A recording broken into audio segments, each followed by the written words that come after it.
एक 22 साल का लड़का बैठा है रात के 2 बजे एक कमरे में, खाली कॉफी कप्स, नोट्स का ढेर, हाइलाइटर से भरे हुए।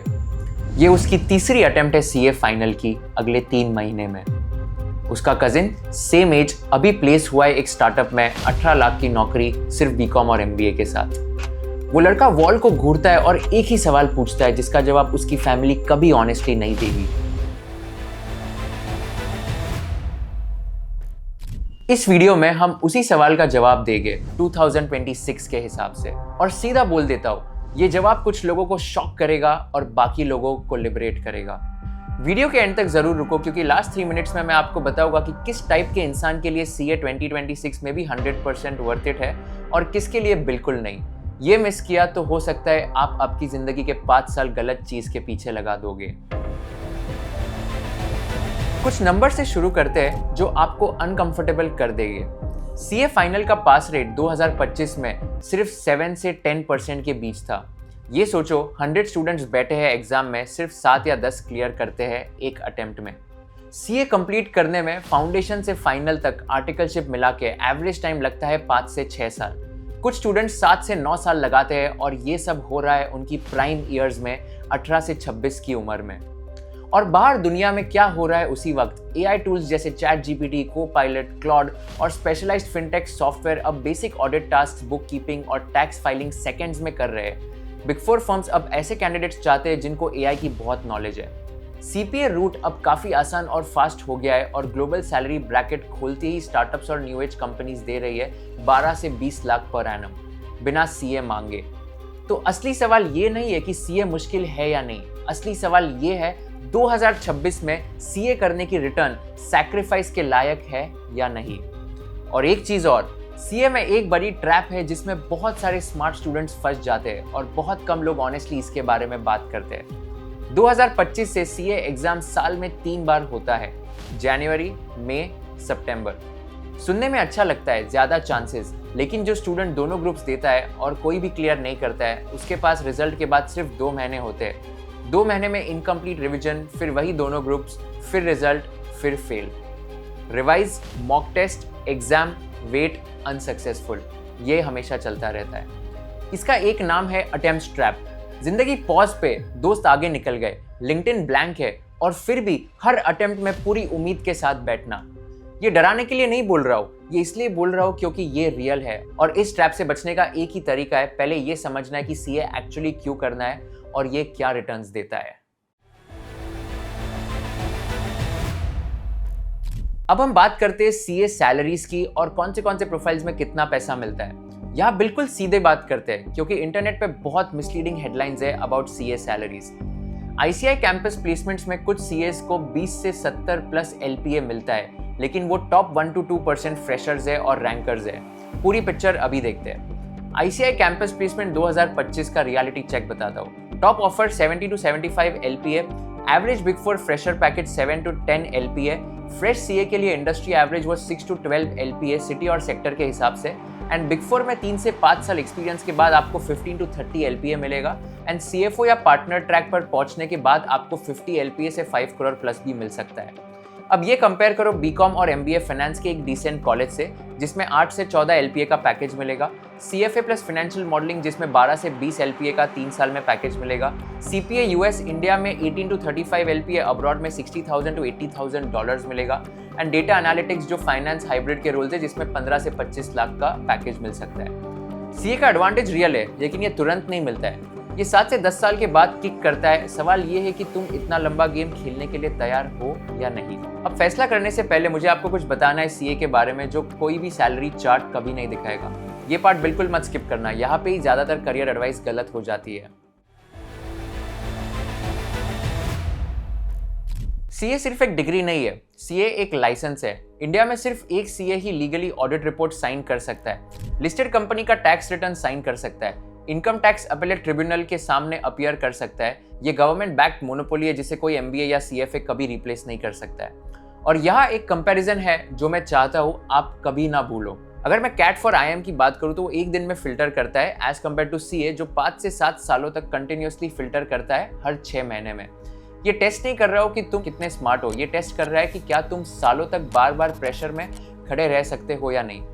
ये एक बिल्कुल अलग मसला है, और अगर तुम एक्सट्रीमली हार्ड वर्किंग और डिसिप्लिन्ड हो, चाहे रूम के सबसे फास्ट थिंकर ना हो, सीए तुम्हारे लिए बना है। सीए की रियल पावर 3 जगह दिखती है जो सैलरी में कैप्चर नहीं होती है। सबसे पहला, इंडिपेंडेंट प्रैक्टिस। ये एक करियर बिल्डर पाथ है जो आपको कुछ सालों बाद मिल सकता है। एक सीए जो अपना खुद की प्रैक्टिस करे, audits, GST filing, tax litigation, वो 10 से 15 साल में एक ऐसी फर्म बना सकता है जिसका बिलिंग 1 से 10 करोड़ रुपए तक हो सकता है। बिजनेस आपका अपना है, फीस आप सेट करो, कोई कॉर्पोरेट पॉलिटिक्स नहीं, कोई पिंक स्लिप्स नहीं। ये वेल्थ क्रिएशन का वो रास्ता है जहाँ सैलरीड इंडिविजुअल्स कभी नहीं पहुंच सकते। Second, entrepreneurship super power.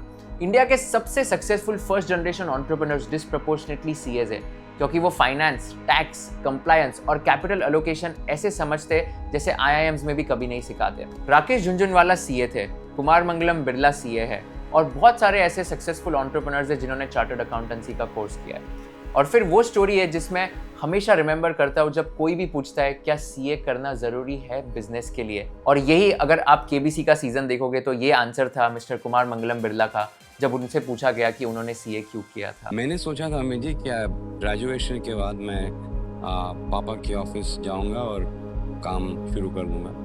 तो पापा ने फिर कहा कि अगर तुम सीए नहीं बनते हो तो इस ऑफिस में तुम्हारे लिए कोई काम नहीं है। तो मैं दादाजी के पास गया, थोड़ा रो रहा था मैं कि मुझे आप बचाइए। दादाजी ने कहा कि इसमें मैं तुम्हारी मदद नहीं कर सकता हूँ, तुम कर लो। मैंने मम्मी से पूछा, मम्मी ने कहा कि करना तो पड़ेगा ही तुमको, या तो रो धो के करो या हंसते हंसते करो। 27 साल की उम्र में पापा के सडन डिमाइस के बाद उन्होंने आदित्य बिरला ग्रुप की कमांड संभाली। टर्नओवर $2 बिलियन से $66 बिलियन, 40 कंट्रीज में ऑपरेशंस। इंडिया की सबसे सक्सेसफुल फैमिली का रूल ये था, सीए नहीं तो बिजनेस नहीं। एंड थर्ड, क्रेडिबिलिटी जो कंपाउंड करती है। जब कोई प्रमोटर सीएफओ, एडवाइजर या बोर्ड मेंबर चूज करता है, नाम के आगे सीए लगा होना पूरा इक्वेशन बदल देता है। ये सिग्नल करता है कि इस इंसान में इंडिया के एक सबसे मुश्किल एग्जाम पास किया है। वो सिग्नल कभी एक्सपायर नहीं होता। 45 की उम्र में, 55 की उम्र में आपकी सीए क्वालिफिकेशन इंडिया की सबसे क्रेडिबल फाइनेंशियल बैच है। और एक आदमी है जिन्होंने ये अपनी पूरी जिंदगी से प्रूव किया है। पूरी जिंदगी नंबर्स में रहे, इंडिया के फाइनेंस मिनिस्टर बने, जीएसटी लाए, बजट बनाए, देश की इकोनॉमी चलाई। लेट अरुण जेटली जी, उन्होंने ये कहा था सीएस के related. I started off with a hidden desire of becoming a chartered accountant myself. Become a chartered accountant, you have to pass that exam, and that exam was a very difficult one to pass. Law equally was a very difficult exam to fail in. India के finance minister ने खुद publicly माना कि CA उन्हें नहीं मिलता क्योंकि exam इतना ज्यादा हार्ड था। अगर आप राहुल द्रविड़ की भी बात करो तो उन्होंने भी सीए क्विट किया था बिकॉज डिफिकल्ट था। तो हाँ, सीए हार्ड है, और ये बैच इसलिए इतना वैल्यूएबल है because it is difficult as well. अब हम बात करते हैं कि कैसे एआई टूल्स रिप्लेस करने वाले कौन से टास्क को और आपको क्या ध्यान में रखना चाहिए। अब बिल्कुल सीधे बात करते हैं चैलेंजेस के बारे में, क्योंकि अगर आप इन थ्रेट्स को जाने बिना इस प्रोफेशन में आओगे तो आप ब्लाइंड साइडेड हो जाओगे। थ्रेट नंबर 1, रूटीन काम का एआई ऑटोमेशन। 2026 तक क्लियर टैक्स, जोहो बुक्स और एआई पावर्ड ऑडिट सॉफ्टवेयर 60 से 70% वो रूटीन काम हैंडल करते हैं जो पहले जूनियर सीएस या आर्टिकल्स कर सकते थे। Reconciliation, data entry, basic tax returns, ये सब कॉम्प्रेस हो रहा है। वो सीएस जो थ्राइव करेंगे, जो अपस्ट्रीम मूव करेंगे एडवाइजरी, स्ट्रैटेजी और कॉम्प्लेक्स लिटिगेशन में, ना कि वो जो कमोडिटाइज्ड जोन में बैठे रहेंगे। थ्रेट नंबर 2, ग्लोबल कंपटीशन और ब्रेन ड्रेन।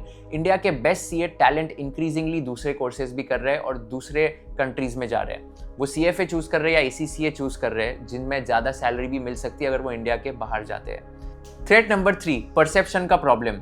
नई जनरेशन के इंडियन प्रोफेशनल्स सीए को ओल्ड इकोनॉमी समझने लगे हैं, जिसे वो कंप्लायंस ड्रेजरी से जोड़ के देखते हैं, हाई ऑक्टेन फाइनेंस से नहीं। आईआईटी आईएम क्राउड ने इमेजिनेशन कैप्चर कर ली है। ये परसेप्शन गैप सीए एनरोलमेंट्स को हर्ट कर रहा है और पहले से सिस्टम में बैठे स्टूडेंट्स की एम्बिशंस को भी हर्ट करता है। लेकिन सुनो, जो भी थ्रेट मैंने अभी बताया वो उसी सीए के लिए एक अपॉर्चुनिटी भी है जो सही से खेल सकता है। अब मैं आपको एग्जैक्टली बताता हूँ सीए लैंडस्केप में कौन जीतेगा और कौन हारेगा, और ये वो पार्ट है जो आपको बिल्कुल मिस नहीं करना है। 2026 में 2 तरह के सीएस होंगे मेरे हिसाब से। एक वो सीएस जो एआई को अडॉप्ट करेंगे और वो सीएस जो कंप्लायंस में हमेशा उनकी जिंदगी बैठे रहेंगे। नवंबर 2025 में एक लिंक्डइन पोस्ट वायरल हुआ था। सीए सार्थक आहूजा, जो कि बहुत फेमस कंटेंट क्रिएटर है, उन्होंने बताया था कि the CA degree is losing its value in the market, और एक लाइन जिससे हजारों लोग शेयर कर रहे थे, the real question is whether you are a cost centre और अ प्रॉफिट सेंटर। जो सीए सिर्फ टैक्स फाइलिंग, ऑडिट, कंप्लायंस में स्टक है, वो कॉस्ट सेंटर है। जो सीए क्लाइंट्स के लिए कैपिटल रेस करता है, एचएनआई वेल्थ मैनेज करता है, बिजनेसेस का ग्लोबल एक्सपेंशन करता है, वो एक प्रॉफिट सेंटर बना देगा। क्या मैं इस बात से एग्री करता हूँ जो सार्थक आहूजा ने लिंक्डइन पे लिखा था? पार्शली, और ये इंपॉर्टेंट भी है, क्योंकि सार्थक गलत नहीं है, लेकिन पूरी पिक्चर ये है कि इंडिया में अब दो तरह के सीएस इमर्ज होने वाले। Type A, compliance factory CA, routine GST filings, ROC compliance, basic audits करते हैं, टेक्नोलॉजी या एडवाइजरी सर्विस में अपग्रेड नहीं किया, प्राइस पे कॉम्पीट करते हैं, क्लाइंट्स फिनटेक सॉफ्टवेयर ले जा रहे हैं, इनकम प्लेटो हो रही है इनकी, और इनकी सैलरीज 5 से 12 एलपीए होगी max to max. Type B के सीएस होते हैं स्ट्रेटेजिक एडवाइजरी सीएस, जो हाई कॉम्प्लेक्सिटी एरियाज में काम करते हैं, mergers and acquisition advisory, tax litigation, international taxation, forensic audit, startup CFO services. AI को प्रोडक्टिविटी लीवर की तरह यूज करते हैं, रिप्लेसमेंट नहीं समझते। नीश बनाना है, सिर्फ जनरल प्रैक्टिस नहीं। यहाँ पर आपकी इनकम 30 लाख पर एनम से 2 करोड़ प्लस की भी हो सकती है नीश के हिसाब से। ये सीए 2026 में और आगे भी इररिप्लेसेबल है इन माय ओपिनियन। तो आपको अपने आप से ये नहीं पूछना है क्या मुझे सीए करना चाहिए या नहीं, आपको ये पूछना है कि मैं कौन सा सीए बनने के लिए कमिटेड हूँ। टाइप ए जो कंप्लायंस फैक्ट्री वाले सीए है, या टाइप बी जो स्ट्रेटेजिक एडवाइजरी भी कर सकते हैं। वीडियो के शुरू में मैंने आपको प्रॉमिस किया था कि मैं एग्जैक्टली बताऊंगा कि सीए किसके लिए वर्थ इट है। तो लो सुनो, ये 3 टाइप के प्रोफाइल्स जिनके लिए सीए वर्थ इट है। Profile 1, future business owner. अगर आपका अल्टीमेट गोल अपना खुद का बिजनेस चलाना है, चाहे सीए फर्म हो, स्टार्टअप हो, फैमिली बिजनेस हो या फंड हो, सीए इंडिया में सबसे बेस्ट फाउंडेशन है जो आप बना सकते हो। कोई और qualification simultaneously finance, tax, audit और लॉ की इतनी गहराई नहीं देती है। एंटरप्रेन्योर्स के लिए सीए का आरओआई जनरेशनल है। Profile number 2, long game corporate player. अगर आपके अंदर पेशेंस है और डिसिप्लिन है 10 से 15 साल कॉर्पोरेट ट्रैक में रहने की, तो सीएफओ, ग्रुप फाइनेंस हेड या बिग 4 पार्टनर को टारगेट करते हुए सीए की ये अनमैच्ड लॉन्च पैड है। ईयर 1 का 7 एलपीए ईयर 12 में 1 करोड़ प्लस बन जाता है। बहुत कम क्वालिफिकेशन इंडिया में ऐसे कंपाउंडिंग कर्व देते हैं। और प्रोफाइल 3, नीश स्पेशलिस्ट जो ग्लोबल जाता है। आईसीआई प्लस एक इंटरनेशनल ओवरले जैसे सीपीए या एसीसीए या सीएफए प्लस एक डीप नीश जैसे transfer pricing, crypto taxation, FEMA या ईएसजी रिपोर्टिंग इक्वल्स एक करियर प्रोफाइल जो ग्लोबल प्रीमियम कमांड करता है। ये कॉम्बिनेशन 5 साल पहले ऑलमोस्ट एग्जिस्ट ही नहीं करता था। 2026 में ये एक्सट्रीमली वैल्यूएबल है और बहुत कम लोग हैं जिनके पास ये सारे क्वालिफिकेशंस होंगे। और अगर आप इन 3 प्रोफाइल्स में फिट नहीं होते तो शायद, और मैं ये पूरी रिस्पेक्ट के साथ कह रहा हूँ, कि सीए आपके लिए बेस्ट पाथ नहीं हो सकता है। और ये परफेक्टली ओके है। रीरूटिंग में कोई शर्म नहीं है। शर्म सिर्फ इसमें है कि आप 6 साल गलत वॉल पे चढ़ जाओ, और मैं ये नहीं चाहता कि आप गलत रास्ता चूज कर लो अपने लिए। अब वही लड़के की बात करते हैं। वो लड़का जो रात के 2 बजे बैठा है, वो नोट्स घूरता हुआ, वो गलत सवाल नहीं पूछ रहा है। वो बहुत देर से सिर्फ एक ही चीज पूछ रहा है कि सीए 2026 में वर्थ इट है या नहीं। ये सवाल पूछने का सबसे सही वक्त है शुरू करने से पहले। दूसरा सबसे सही वक्त है अभी, ताकि आप डायरेक्शन बदल सको अगर ज़रूरत हो, या पूरी क्लैरिटी के साथ रिकमिट करो अगर ये आपके लिए नहीं है। तो फाइनली, क्या सीए वर्थ इट है 2026 में? सही इंसान के लिए, सही प्लान के साथ, सही नीश में, ये इंडिया में सबसे ज़्यादा वर्थ इट करियर क्वालिफिकेशन हो सकता है मेरे हिसाब से आज भी 2026 में भी। पर बाकी सबके लिए ये एक बहुत महंगा भी हो सकता है, बहुत टाइम कंज्यूमिंग प्रोफेशन भी हो सकता है। तो मैं आपको इस वीडियो के थ्रू डराना नहीं चाहता हूँ कि आप सीए मत करो। मैं तो बस आपको एक रियलिटी चेक दे रहा हूँ कि सैलरीज कितनी होती है, अपॉर्चुनिटीज कहाँ पर है, एंड आप रिडंडेंट बन जाओगे अगर आपने एआई को इस्तेमाल नहीं किया तो। मैं तो बस आपको ये बोल रहा हूँ कि अगर आप strategic advisory, mergers and acquisition, private equity, investment banking, venture capital यहाँ पर अप्लाई करोगे, यहाँ पर प्रैक्टिस करोगे, तो डेफिनेटली आपको बहुत ज़्यादा स्कोप है सीए के थ्रू। सो आई होप आपको ये वीडियो ने क्लैरिटी दिया कि सीए करना चाहिए या नहीं करना चाहिए। Once you take that decision, comments में बताना कि आपने क्या डिसाइड किया है। Share this video with that friend of yours who is deciding whether to do CA और नॉट, एंड कमेंट्स में प्लीज बताना मुझे आपको कौन से अगले ऐसे टॉपिक्स पे वीडियोस चाहिए, ताकि मैं आपके लिए डिटेल में टॉपिक पे वीडियोस बना सकूं। Thank you so much for watching this video. See you in the next one.